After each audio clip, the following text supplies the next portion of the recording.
The next question is Miduna, a 14 years old girl, came to a regular eye checkup. So her pupils remain small even when room lighting is dim. So usually whenever the room lighting is dim, that is dark vision.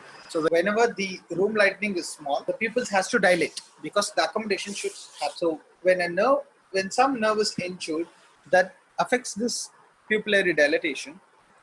So what is going to be that nerve? That is the MCQ. So your answer should be superior cervical ganglion.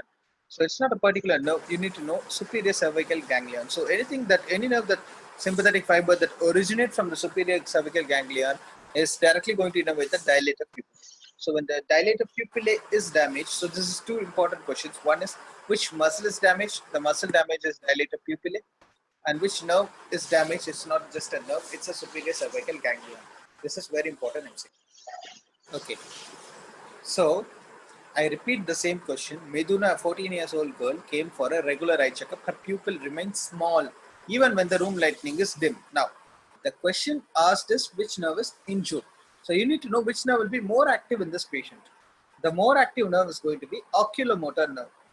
The oculomotor nerve, because the efferent limb of the pupillary reflex, if you see, the oculomotor nerve is going to be responsible for that. So the efferent limb of the pupillary reflex is from the effect of oculomotor nerve. So the oculomotor nerve acts on the iris muscle, so that is going to constrict the pupil. So in this patient, Miduna, her pupil remains small because her oculomotor nerve is acting strong. So her oculomotor nerve action over the iris muscle is strong, whereas the superior cervicular ganglion supplies the sympathetic fibers, which acts on the dilator pupillae. That dilator pupillae muscles are weak. So the weakness in the dilator pupillae and the strengthening portion of the iris together causes the constriction of her pupils. So you need to know a pupil when they remain small, which means the iris muscle constricts the pupil as much as possible. So the iris is strong, whereas the dilator pupillae is weak. So this is a possible MCQ where they could ask about the two muscles. So you need to know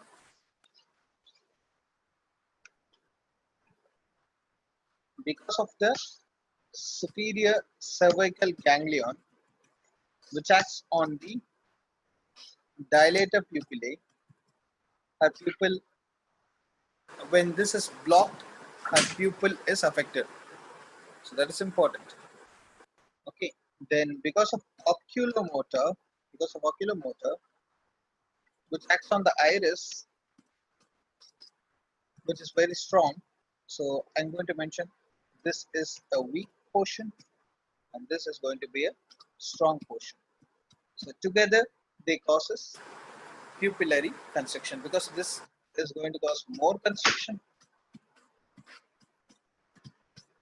This is going to weak, so it's going to cause more dilatation, pupillar dilatation. So pupils dilate.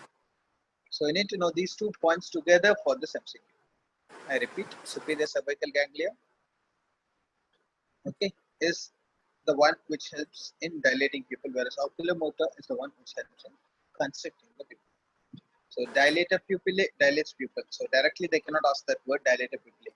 But iris helps in constriction of pupil. So iris is supplied by oculomotor nerve. That's a separate MCQ. That's why I'm telling it as a point here. Is that clear?